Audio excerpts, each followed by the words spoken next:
บัวเลยกำลังขึ้นดีนะไอ้มอมมันมีเพื่อนว่าสั่นมันสิทำลายล้างสวนผักก่อน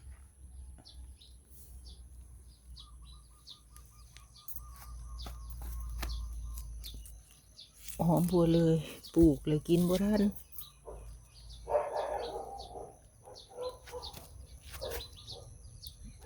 อันนี้หอมปลูกกินต้นมันเอาหัวหอมปลูกใบอีตูใบแมงลักเนาะภาษาไทยปลูกครั้งเดียวเด้เวลามันออกดอกแบบนี้นี่มันออกดอกแบบนี้นี่เด็ดตรงนี้ แล้วก็ขยับมาเด็ดตรงนี้อย่าให้ดอกมันแก่ว่าง่ายๆซะคือถ้าดอกแก่แล้วก็เด็ดออก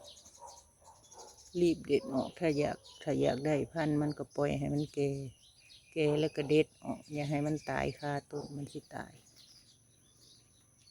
พี่ตัดหลายครั้งแล้วนี่เก็บดอกหลายครั้งเก็บพันธุ์มันหลายครั้งมันก็งอกขึ้นมามันสิงอกขึ้นมาตามโขตามตานี่ปลูกครั้งเดียว